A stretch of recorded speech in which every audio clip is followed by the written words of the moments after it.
ಎನ್ನ ವಾಮಕ್ಷೇಮ ನೀನಿಲ್ಲದೆ ನಾನೇನು ನನ್ನದೇನು ನಿಂಗಲು ಬಸವಣ್ಣ. ನನ್ನ ಆರಾಧ್ಯ ದೈವ ಧರ್ಮಗುರುಗಳ ನನ್ನ ರತ್ನವಲದಲ್ಲಿ ಆರಾಧಿಸುತ್ತ ಈ ವೇದಿಕೆಯನ್ನು ಆಧರಿಸಿರ್ತಕ್ಕಂಥ ಎಲ್ಲ ಮಹಾತ್ಮರ ವಿಧಾವನಗಳಲ್ಲಿಯೂ ಹಾಗೂ ನಡೆದಿರ್ತಕ್ಕಂಥ ಎಲ್ಲ ಶಿವಚೈತನ್ಯ ಸ್ವರೂಪಗಳಿಗೂ ಶರಣತನ ಸಲ್ಲಿಸುತ್ತಾ ನಾನೊಂದು ಎರಡು ಮಾತನ್ನು ಹೇಳಲಿಕ್ಕೆ ಇಷ್ಟಪಡ್ತೀನಿ. ಮುಂಚೆನ ಮಾತಾಡೋದು ಹೇಳಿದರು, ಕೆಲವೊಂದು ವಚನಗಳಲ್ಲಿ ವೇದಗಳನ್ನು ಖಂಡಿಸಿದ ಬರೆದಿದ್ದಾರೆ ಬಸವಣ್ಣವರು. ಒಪ್ಪತ್ತು 8 ವಚನಗಳವ ಇಲ್ಲ ಅಂತ ಹೇಳಿದ್ರು. ಆದರೆ ಒಂದು ವಚನ ಹಿಂದದ ಬಸವಣ್ಣ ವಚನದಾಗೆ ಇವತ್ತಿಗೂ ಯಾರೋ ವಚನ ಹೇಳೋದಿಲ್ಲ. ಯಾಕೆ ಹೇಳೋದಿಲ್ಲ ನೀವು ಆ ವಚನವನ್ನು? ವೇದಗಳನ್ನು ಖಂಡಿಸುವಂತ ವಚನವನ್ನ ನೀವು ಸಾದರಪಡಿಸುವುದಾದರೆ ಬಸವಣ್ಣನವರು ಒಂದು ವಚನದಲ್ಲಿ ವೇದವನ್ನು ಮಂಡಿಸುತ್ತಾರೆ. ವೇದಗಳು ಹೇಳಿದಂತೆ ನಡೆದರೆ ಕೂಡಲ ಸಂಗಮ ದೇವ ಈಗಲೇ ಒಲಿವ. ವೇದ ಹೇಳಿದಂಗೆ ನಡೆದು ಕೂಡಲ ಸಂಗಮ ದೇವ ಈಗ ಒಲಿತಾರಪ್ಪ ಅಂತ ಹೇಳ್ತಾರೆ. ಆ ವಚನ ಇವತ್ತಿನ ತನ ಯಾರಾದರೂ ಹೇಳೇನು? ಬಸವ ತತ್ವ ಪ್ರಚಾರಕರು ಮಠಾಧೀಶರು ಯಾಕೆ ಹೇಳಿಲ್ಲ? ಇನ್ನೊಂದು ವಚನದಲ್ಲಿ ಬಸವಣ್ಣವರು ಹೇಳ್ತಾರೆ, ಅಪಯಾನಕ್ಕೆ ಬೇಡುವೆ ಲಾಂಛನಕ್ಕೆ ಶರಣಂಬೆ. ಲಾಂಛನಕ್ಕೆ ತಕ್ಕ ಆಚಾರವಿಲ್ಲದಿದ್ದೊಡೆ ಕೂಡಲ ಸಂಗಮ ದೇವ ನೀ ಸಾಕ್ಷಿಯಾಗಿ ಸಿಗಬೇಕು. ಇವತ್ತು ಯಾರು ಹೇಳಪ್ಪ? ನಾವು ಎಷ್ಟೊಂದು ನಡೆದ ಬಸವಣ್ಣನ ಹೆಸರು ಮೇಲೆ ಎಷ್ಟೊಂದು ಮಠಗಳು ಕಟ್ಕೊಂಡಾರ. ಕೋಟಿ ಕೆಲಸಗಳು ನಡೆದ. ಯಾವ ಮಠದಿಲ್ಲ ಬಸವಣ್ಣ ತತ್ವದ ಬಸವ ಪ್ರಚಾರ ಮಾಡುವ ಮಠಗಳು ರೊಕ್ಕ ಗಳಿಸಿ ನಮ್ಮ ಎದುರೇ ರೊಕ್ಕ ಗಳಿಸಿ ಮಾಡಿ ಅರಮನೆಗಳು ಕಟ್ಕೊಂಡಾರೆ. ಎಲ್ಲರ ಕೆಲಸಗಳು ಕೋರ್ಟಿನ ಯಾರು ಹೆಸರು ಮೇಲೆ ಬಂದರೆ ಯಾವುದೇ ವಚನ ತೆಗೆದು ಕೋರ್ಟ್ ಕಚೇರಿ ಹೋಗುದು. ಇದು ನಮ್ಮ ತತ್ವನ, ಇದು ಧರ್ಮನ, ಇದು ಬಸವ ತತ್ವನ ಹೇಳ್ಬೇಕಾಗಿದೆ ಅಂತೇಳಿದ್ರು. ಇವನಾರವ ಅಂತ ಬಸವಣ್ಣ ಹೇಳಿದ್ರೆ ಇವತ್ತು ನೀವು ನಮ್ಮವರಲ್ಲ, ನಾವೇ ನಮ್ಮವರು ಅಂತ ಹೇಳ್ತೀವಿ ಅನ್ನುವಂಥ ಪರಿಸ್ಥಿತಿ ಬಂತಲ್ಲಪ್ಪ. ಯಾವ ನೆಲೆದಾಗ ಇವ ನಮ್ಮವ ಅಂತಂದಿಲ್ವೋ, ಇವ ನಮ್ಮವ ಅಂತ ಕರೆದ್ರೆ ನೀವು ನಮ್ಮವರಲ್ಲ ದೂರ ಮಾಡಿದ್ರೆ ನೀವು ಎಲ್ಲಿ ನಡೆದಿರಿ ಹೇಳಬೇಕಾಗಿದೆ. ನೀವು ಅದೇ ಬಸವಣ್ಣ ವಚನ ಓದಿಲ್ಲ ಸಂಪುಟ, ನಾನು ಅದೇ ಬಸವಣ್ಣ ವಚನ ಸಂಪುಟ ಓದಿ. ಬರೀ ತರ್ಕ ಚರ್ಚೆ ಕೂಡೋಣ. ಬರು ನಡೆ ಶುದ್ಧ ಇರಬೇಕು, ನಡೆ ನುಡಿ ಒಂದಾಗಬೇಕು. ಹೇಳಿ ಎಷ್ಟು ಜನ ನಡೆ ನುಡಿ ಒಂದಾಗಿದೆ? ಯಾಕೆ ಓದು ಮಟ್ಟಿಗೆ ಇದ್ದೀರಿ? ಯಾಕೆ ಆಸ್ತಿಯಾಗಿ ಜಗಳ ಆಗಲತ್ತವ?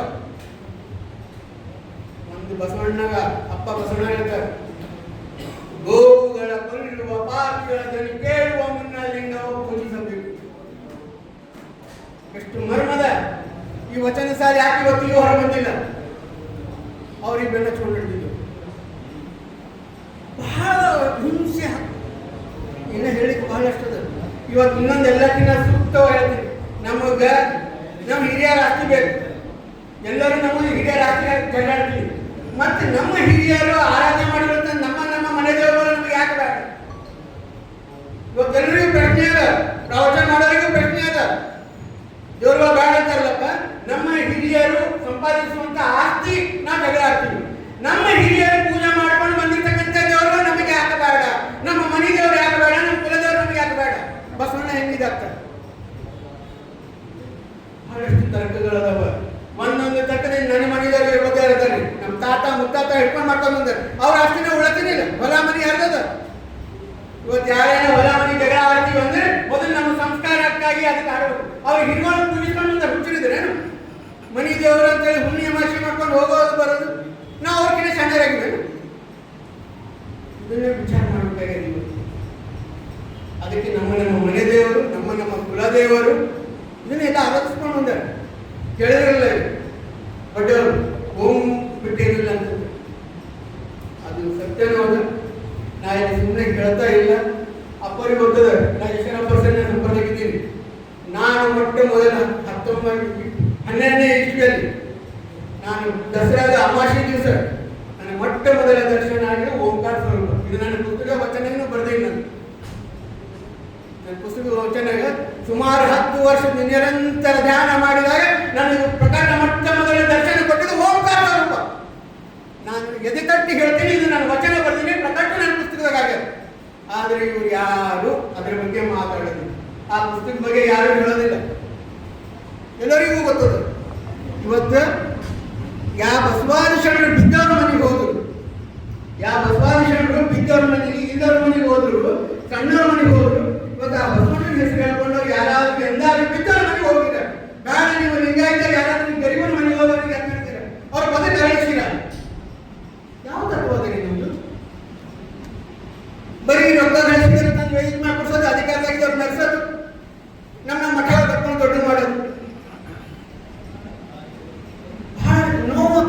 ಮೇದಾರ್ ಕೇತನವ್ರ ಸಮಾಧಿ ಸ್ಥಳ ಬೀದರ್ನ ಚಿತ್ರಡಿ ಒಳಗದ.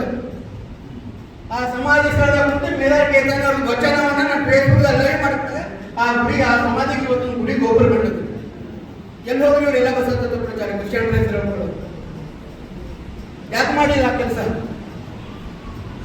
ತಮ್ಮ ಬಸವಣ್ಣ ಹೆಸರು ಮಠಗಳು ದೊಡ್ಡ ದೊಡ್ಡ ಕಟ್ಕೊಳತ್ತೀರಿ.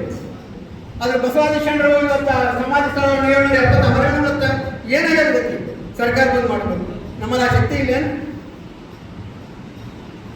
ಈಗ ಬಹಳಷ್ಟು ತತ್ವಗಳು ಬಿಡ್ತಾವ, ಬಹಳಷ್ಟು ವಿಷಯ ಉಂಟ. ನಮಗಿನ ಬರೋರು ಮಾತುಮರಲ್ಲ, ಅವ್ರ ಮೊದಲು ನಾವು ಹೆಚ್ಚು ಮಾತಾಡಿದ್ರೆ ತಪ್ಪಾಗ್ತದೆ ಅಂತ ಹೇಳ್ತಾರೆ. ನನಗೆ ಇದು ಅವಕಾಶ ಮಾಡಿಕೊಟ್ಟಿದ್ದೀಗ ಮಾತು ಜೈ ಜೈ